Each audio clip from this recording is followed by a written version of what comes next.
بہت اچھی کوشش ہے یہ، لیکن قرآن کہتا ہے اے ایمان والو اپنے آپ کو اور اپنے اہل و عیال کو جہنم کی آگ سے بچاؤ، جس کا ایندھن انسان اور پتھر ہے۔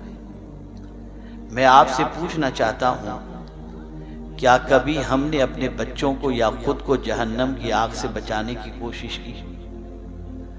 ہم صبح اٹھتے ہیں، رات سوتے ہیں، ان راستوں پر چلنے کی کوشش کرتے ہیں جن راستوں پر چلنے کے بعد جہنم کے دہکتے ہوئے شعلے ہمارے استقبال کے لیے تیار ہوں، لیکن ہم نہیں ڈرتے جہنم کی آگ سے، ہم نہیں ڈرتے اللہ کے عذاب سے، اور آپ کہیں نہیں ہم تو یقیناً ڈرتے ہیں، تو میں آپ سے پوچھنا چاہوں گا کیا جہنم کی آگ سے ڈرنے والا انسان نماز قضا کرتا ہے؟ کیا جہنم کی آگ سے ڈرنے والا انسان زنا کرتا ہے؟ کیا جہنم کی آگ سے بچنے کا جذبہ رکھنے والا انسان شراب اور ڈرگس استعمال کرتا ہے؟ کیا جہنم کی آگ سے ڈرنے والا انسان اپنے آپ کو اس راستے پہ ڈالتا ہے جس راستے پر چلنے کے بعد جہنم کے دہکتے ہوئے شعلے جس کا استقبال کرے؟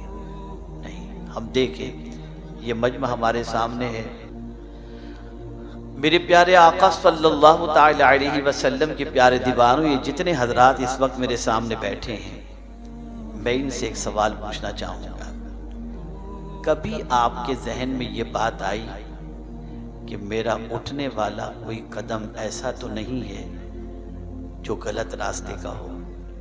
نہیں، ہم نماز میں دعا کرتے ہیں اہدنا الصراط المستقیم صراط الذین انعمت علیہم غیر المغضوب علیہم ولا الضالین آمین۔ اے اللہ ہم کو سیدھے راستے پر چلا، ان کے راستے پر چلا جن پر تیرا انعام نازل ہوا، ان کے راستے پر نہ چلا جن پر تیرا غضب نازل ہوا جو گمراہ ہوئے۔ لیکن آج حالات یہ ہیں کہ دنیا بھر کا مسلمان اللہ والوں کے راستے پر نہیں چل رہا، نبی کے راستے پر نہیں چل رہا، قرآن کے بتائے ہوئے راستے پر نہیں چل رہا۔ میکزیمم مسلمان اگر چل رہے ہیں تو ان راستوں پر چل رہے ہیں جن راستوں پر چلنے کے بعد سوائے بے چینی، سوائے بے قراری، سوائے مصیبت اور سوائے تکلیف کے اور کوئی چیز نہیں آ سکتی۔ اور افسوس کی بات تو یہ ہے کہ گناہ کرنے کے بعد اس راستے پر چلنے کے بعد شرم بھی نہیں آتی، احساس بھی نہیں ہوتا، اور طبیعت کے اندر بے چینی اور بے قراری بھی محسوس نہیں کرتا۔ مسلمانوں ذرا سوچو، اللہ کے رسول صلی اللہ علیہ وسلم کے صحابہ کو اللہ کا کتنا ڈر تھا، اس راستے پر چلنے سے کتنا ڈرتے تھے۔ مرد تو اپنی جگہ پر، لیکن خواتین کی زندگی کا بھی آپ جائزہ لے سکتے ہیں۔ اللہ اکبر، ایک خاتون جس کو مرگی کی بیماری تھی، اللہ اکبر، اسے مرگی کے دورے پڑتے تھے، بارگاہ رسول صلی اللہ علیہ وسلم میں وہ عورت حاضر ہوتی ہے اور عرض کرتی ہے یا رسول اللہ صلی اللہ تعالی علیہ وسلم میرے لیے دعا فرما دیں، تو آقا کریم صلی اللہ علیہ وسلم نے فرمایا تم صبر کرو تو تمہارے لیے بہتر ہے۔ وہ کہتی ہے حضور میں صبر ضرور کروں گی، لیکن ایک دعا تو ضرور کر دیں کہ جب مرگی کا دورہ پڑتا ہے نا تو سرکار مجھے ہوش نہیں رہتا، میرا پردہ میں جو ہے بے پردہ ہو جانے کا ڈر میرے اندر رہتا ہے، اس لیے کہ دورے میں پتہ نہیں چلتا ہے، تو سرکار اتنی تو دعا کر دیجئے کہ جب مرگی کا دورہ پڑے تو میں بے پردہ نہ ہو جایا کروں۔ اللہ اکبر، بیماری میں بھی شریعت کا اتنا خیال۔ جب وہ خاتون یہ کہتی ہے آقا اس کے لیے دعا تو کر دیتے ہیں، اس کے بعد ارشاد فرماتے ہیں جس کسی کو جنتی عورت کو دیکھنا ہو وہ اس عورت کو دیکھ لے۔ آپ اندازہ لگائیں، بیماری میں بھی شریعت نہ چھوٹے اس کا اتنا خیال ہے، بیماری میں بھی اللہ کے رسول کی نافرمانی نہ ہو اس کا اتنا خیال ہے۔ تم ہوش میں رہ کر کے اللہ کی نافرمانی کر رہے ہو، تم ہوش میں رہ کر اللہ کے رسول صلی اللہ علیہ وسلم کے ارشاد کے خلاف عمل کر رہے ہو، ڈرو اللہ سے، گناہوں سے بچو، یاد رکھو گناہ کبھی انسان کی زندگی میں سکون نہیں لاتا۔ ایک بات خاص طور پر عرض کروں، سیدنا فاروق اعظم رضی اللہ المولا تبارک و تعالی عنہ کا معمول تھا کہ رات کے سناٹے کے اندر لوگوں کی خبرگیری کے لیے نکلا کرتے تھے اور جاننے کی کوشش کرتے تھے کہ لوگ کس حال کے اندر ہیں، کیا کر رہے ہیں۔ ایک مرتبہ خیال آیا کہ چلو میں چل کر کے ذرا جنگل کی طرف جاؤں، بیاباں کی طرف جاؤں اور ذرا دیکھوں کہ وہاں کیا پوزیشن ہے۔ آپ نوجوان ہیں، غور سے سنیے گا، دل و دماغ میں یہ بات بٹھائیے گا۔ اللہ اکبر۔ سیدنا فاروق اعظم رضی اللہ تعالیٰ عنہ تھوڑا سا توشہ اپنے ساتھ لیتے ہیں، نکل جاتے ہیں جنگل و بیابان کی طرف۔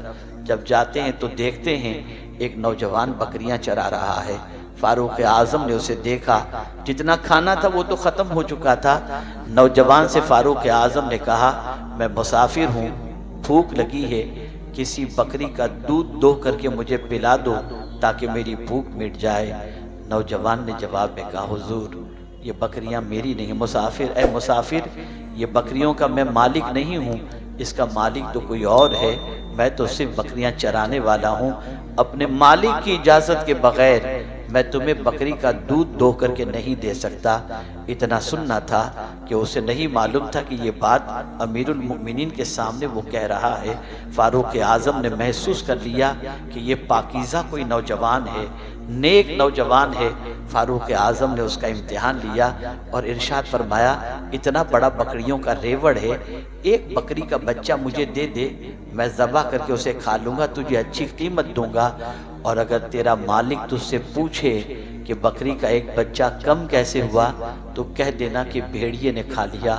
اتنا سننا تھا کہ اس شخص نے، اس نوجوان نے، کڑیل نوجوان نے فاروق اعظم سے کہا، مسافر کیسی باتیں کرتے ہو، میں اگر آج تم کو ایک بکری کا بچہ دے دیا، مانتا ہوں میرا مالک تو نہیں دیکھ رہا، لیکن کیا میرے مالک کا مالک بھی نہیں دیکھ رہا ہے؟ اتنا سننا تھا کہ فاروق اعظم نے اس نوجوان کو سینے سے لگا لیا اور فرمایا، جب تک مسلمانوں میں تم جیسے نوجوان موجود ہیں، دنیا کی کوئی طاقت اسلام کو بڑھنے سے نہیں روک سکتی۔ یہ نوجوان تھے۔ آج ذرا دیکھو کیا کر رہے ہو آپ کی بات نہیں کر رہا ہوں، کیا کر رہے ہیں آج کے نوجوان، کیا کر رہے ہیں آج کے نوجوان؟ گناہوں کے دلدل میں ڈوبے ہوئے ہیں، بد کرداری کے دلدل میں ڈوبے ہوئے ہیں، برائیوں کے دلدل میں ڈوبے ہوئے ہیں، گندا پن، گندی پکچریں، گندی سوچ، گندا ذہن اس طریقے سے بن چکا ہے کہ العیاذ باللہ شاید ہی کوئی رات ایسی آتی ہوگی جس کے اندر دامن پر گناہ کے دھبے نہ لگتے ہوں۔ ڈرو اللہ سے، ڈرو اللہ سے۔ جانتے ہو جن آنکھوں سے آدمی حرام چیزوں کو دیکھتا ہے، آقا کریم علیہ الصلوۃ والتسلیم کیا فرماتے ہیں؟ رسول اعظم صلی اللہ علیہ وسلم نے فرمایا، کل بروز قیامت اس کی آنکھوں کے اندر جہنم کی آگ کی سلاخیں ڈالی جائیں گی۔ اور جہنم کی آگ کا عالم کیا ہے؟ حضور صلی اللہ علیہ وسلم فرماتے ہیں، اگر جہنم کے دروازے کو سوئی کے سوراخ کے برابر بھی کھول دیا جائے تو پوری دنیا جل کر کے راکھ ہو جائے گی۔ وہ بندہ جو حرام چیزوں کو اپنی آنکھوں سے دیکھتا ہے، جہنم کی سلاخیں اس کی آنکھوں میں ڈالی جائیں گی۔ ہے برداشت کرنے کی طاقت؟ ہے اس تکلیف کو سہنے کی طاقت؟ ایک کچرا آنکھ میں چلا جائے تو برداشت نہیں ہوتا، یہ عذاب کیسے برداشت کر سکیں گے؟ آپ مجھے بتاؤ، سوچو، ذرا غور کرو۔ جس حافظ ملت علیہ الرحمت والرضوان کے ادارے کے پروردہ پوری دنیا میں آج مصباحی فیضان کو لٹا رہے ہیں، جانتے ہو اس حضور حافظ ملت علیہ رحمہ کا معمول کیا تھا؟ اللہ اکبر۔ مبارک پور کی سرزمین پر اپنے گھر سے نکلتے اور مدرسے تک پہنچنے تک راستے میں ادھر کیا ہو رہا ہے ادھر کیا ہو رہا ہے انہیں خبر ہی نہیں ہوتی، نگاہیں نیچی کیے ہوئے جایا کرتے تھے۔ یاد رکھو ان کی نگاہوں میں اللہ کا یہ فرمان موجود تھا، قُلْ لِلْمُؤْمِنِينَ يَغْضُوا مِنْ أَبْصَارِهِمْ، میرے محبوب مومنوں سے کہہ دیں کہ وہ اپنی نگاہوں کو نیچی رکھیں۔ اللہ اکبر۔ میرے آقا صلی اللہ علیہ وسلم کی بھی یہ سنت مبارکہ ہے نیچی آنکھیں رکھنا کہ اعلیٰ حضرت عظیم البرکت امام عشق و محبت حضور کی نگاہوں کے بارے میں فرماتے ہیں، نیچی آنکھوں کی شرم و حیا پر درود، اونچی بینی کی رفعت پہ لاکھوں سلام۔ میرے پیارے آقا صلی اللہ علیہ وسلم کے پیارے دیوانوں، اگر ہم نے چہرے پہ داڑھی سجا لی لیکن نگاہوں کو آوارہ چھوڑ دیا، جسم پر ہم نے کرتا پائجامہ سجا لیا، نگاہوں کو آوارہ چھوڑ دیا، کان کو آوارہ چھوڑ دیا، اللہ کے عذاب سے دنیا کی کوئی طاقت نہیں بچا سکتی۔ ڈرو اللہ سے، جہنم کی آگ سے اپنے آپ کو بھی بچاؤ، اپنے گھر والوں کو بھی بچاؤ، بیوی بچوں کو بھی بچاؤ۔ بس ایک آخری بات عرض کر دوں گا، اس لیے کہ میں جانتا ہوں کہ لفظوں کا بوجھ زیادہ دیر تک آپ برداشت نہیں کر سکتے، اور ہمیں بھی ایک طویل سفر یہاں سے طے کر کے جانا ہے۔ اور میرے پیارے آقا صلی اللہ علیہ وسلم کے پیارے دیوانوں، صرف شوقیہ طور پر آپ جلسوں میں نہ آیا کریں، اسی وجہ سے تو آج زندگی میں انقلاب نہیں آتا، ورنہ کیا وجہ ہے کہ غوث پاک رضی اللہ تعالیٰ عنہ خطاب فرماتے تو لوگوں کی زندگیاں بدل جاتی تھیں، توبہ کی توفیق نصیب ہوتی تھی۔ بلکہ کبھی کبھی تو ایسا ہوتا کہ غوث پاک کے خطاب کی محفل میں آنے والے کو مدینے کے تاجدار کی زیارت نصیب ہو جایا کرتی تھی۔ لیکن آج ہمارے یہاں ایک رسم ہو گئی ہے، پروگرام ایک تفریح کا معاملہ بن چکا ہے، اللہ ماشاءاللہ، بس آ گئے۔ یہ نیت سے کم لوگ آتے ہیں کہ جائیں گے، جو بات کہی جائے گی سنیں گے اور اپنی زندگی کو بدلیں گے۔ یہ نیت بنایا کرو، یہ معمولی محفل نہیں ہے، یہ وہ محفل ہے جہاں فرشتے بھی ادب کے ساتھ آتے ہیں۔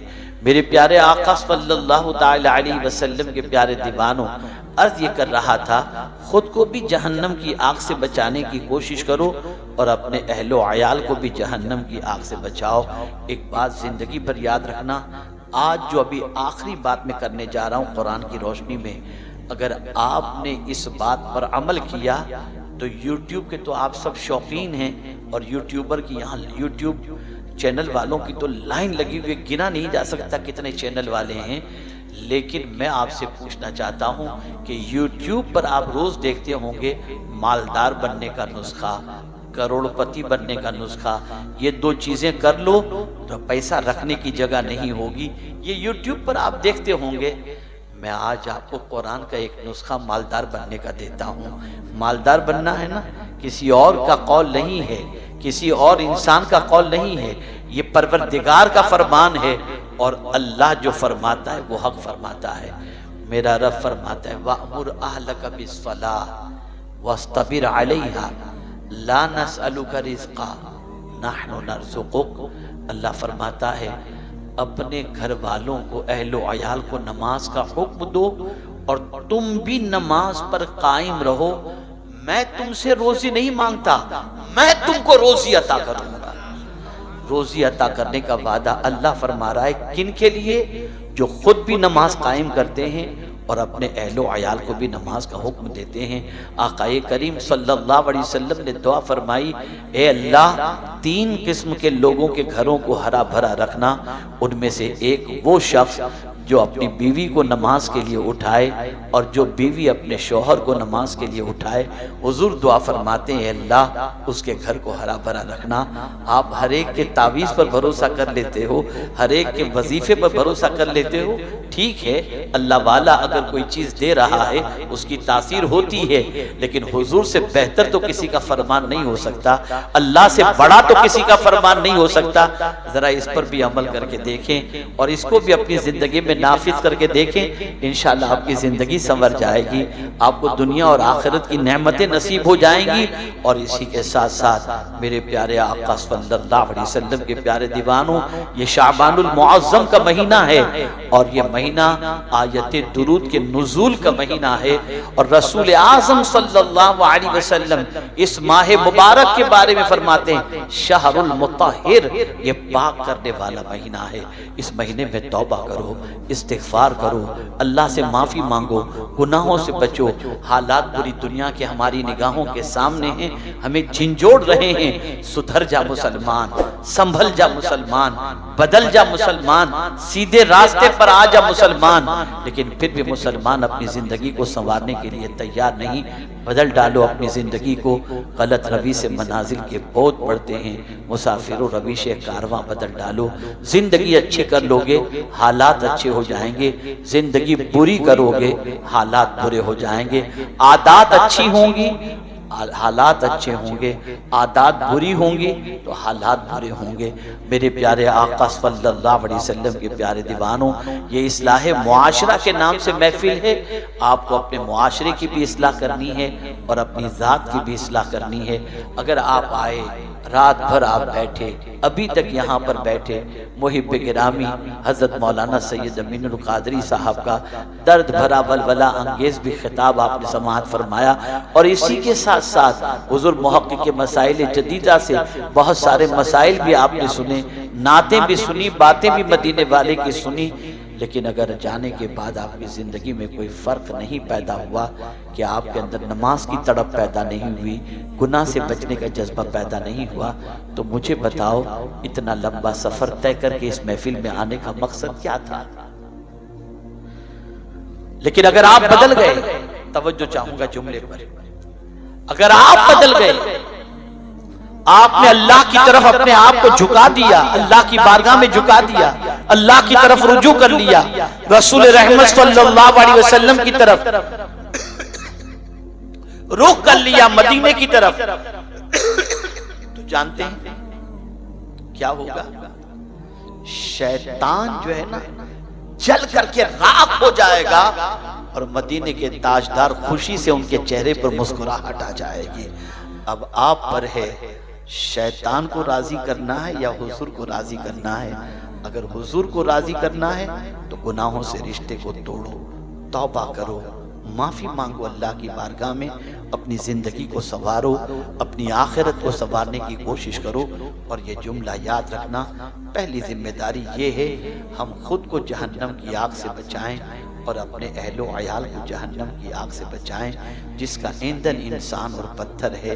کامیاب وہ انسان ہے جو جہنم سے بچا لیا گیا اور جنت میں داخل کر دیا گیا۔ فَمَنْ زُحْزِحَ عَنِ النَّارِ وَأُدْخِلَ الْجَنَّةَ فَقَدْ فَازَ، جو جہنم سے بچا لیا گیا اور جنت میں داخل کر دیا گیا، بے شک وہ کامیاب ہے۔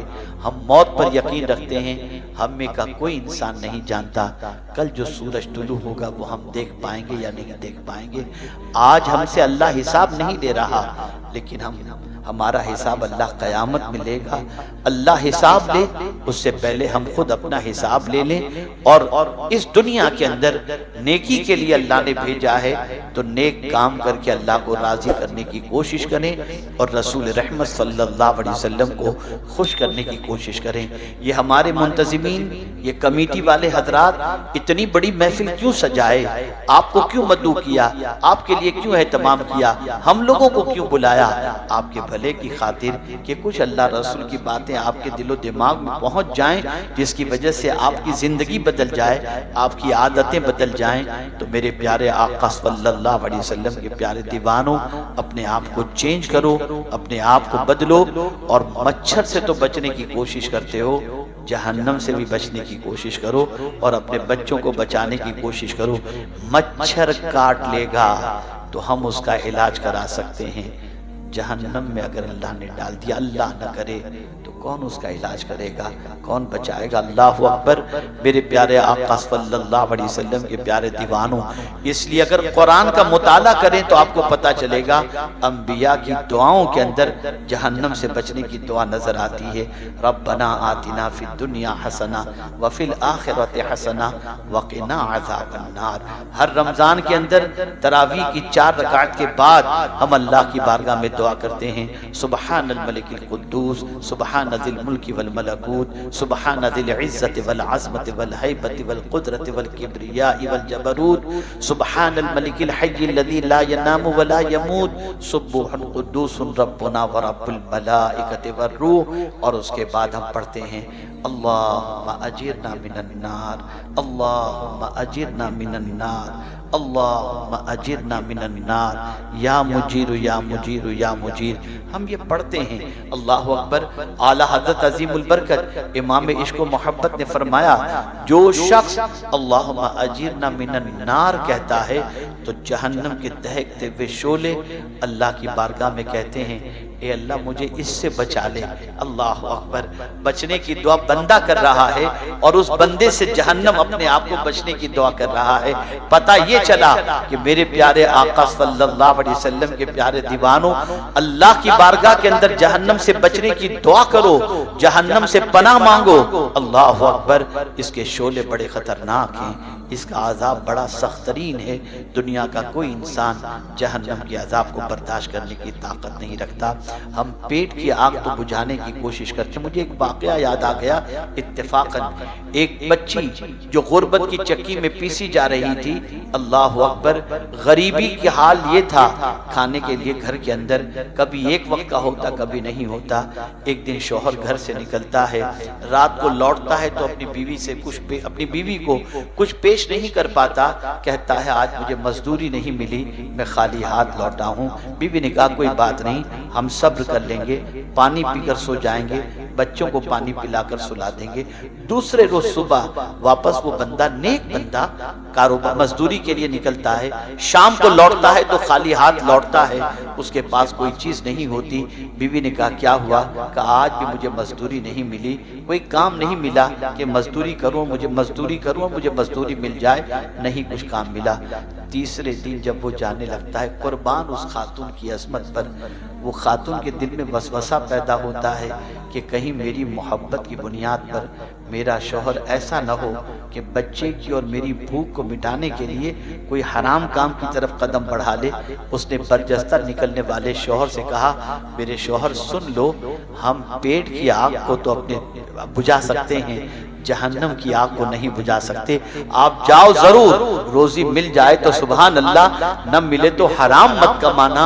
اس لیے کہ جس پیٹ کے اندر حرام لقمہ چلا جاتا ہے اس کا حقدار سب سے زیادہ جہنم کی آگ ہوتی ہے. شوہر نے سنا آنکھوں سے آنسو نکل گئے اور اللہ اکبر جب وہ گیا تو بیوی کی استقامت اور دعا کی بنیاد پر اللہ نے اتنی روزی عطا فرمائی کہ ماضی کی ساری تکلیفیں دور ہوتی دکھائی دینے لگی. یہاں یہ بات ذہن میں رکھو جہنم کی آگ بہت خطرناک ہے. کوئی اس کو برداشت کرنے کی طاقت نہیں رکھتا. اس لیے اللہ نے فرمایا اپنے آپ کو بھی جہنم کی آگ سے بچاؤ اور اپنے گھر والوں کو بھی جہنم کی آگ سے بچاؤ. آج کی اس محفل میں میرا پیغام یہی ہے میرے پیارے آقا صلی اللہ علیہ وسلم کے پیارے دیوانوں. جہنم کی آگ اللہ کے رسول صلی اللہ علیہ وسلم اس جہنم کی آگ سے اپنی امت کو بچانے کے لیے کتنی کوشش کرتے ہیں کہ خود حضور صلی اللہ علیہ وسلم فرماتے ہیں تم جہنم کی آگ کی طرف جا رہے ہو اور میں تمہارے کمر بند پکڑ کے تمہیں کھینچ رہا ہوں اور جہنم کی آگ سے بچانے کے لیے اپنی امت کو حضور صلی اللہ علیہ وسلم رات بھر روتے رہے. اسی کو اعلی حضرت عظیم البرکت امام عشق و محبت کہتے ہیں اللہ کیا جہنم اب بھی نہ سرد ہوگا رو رو کے مصطفیٰ نے دریا بہا دیے ہیں. آقا چاہتے ہیں کہ ہم کسی طرح سے جہنم میں نہ جائیں لیکن ہم اگر گناہ کریں گے تو ٹھکانہ کیا ہوگا سمجھ سکتے ہیں. اللہ رب العزت جل جلالہ آقا کریم رؤوف الرحیم علیہ التحیۃ والتسلیم کے صدقہ و طفیل ہم سب کو جہنم کی آگ سے پروردگار بچائے اور پروردگار دونوں جہاں کی بھلائیاں ہمیں نصیب فرمائے. اچھے ماحول میں رہو اچھی سنگت میں رہو اچھے دوستوں کے ساتھ رہو. ایسے دوستوں کے ساتھ رہو جو تمہیں مسجد لے جائیں جو تمہیں نماز کے لیے لے جائیں جو تمہیں نیکیوں کی طرف لے جائیں جو زنا کے لیے لے جائیں بد کرداری کے لیے لے جائیں اسے دوست نہ سمجھو، وہ تمہارا سب سے بڑا دشمن ہے۔ اللہ مسلمانوں کے حالات پر کرم کی نظر فرمائے اور ہم سب کو دنیا اور آخرت کی نعمتیں عطا فرمائے، اور پروردگار جہنم کے دہکتے ہوئے شعلوں سے مجھے، آپ کو، ہم سب کے اہل و عیال کو، ہم سب کے ماں باپ کو اللہ تعالی جہنم کے دہکتے ہوئے شعلوں سے بچا لے، اور پروردگار کرم کی نظر فرمائے۔ وما علینا الا البلاغ المبین۔ السلام علیکم ورحمۃ اللہ وبرکاتہ۔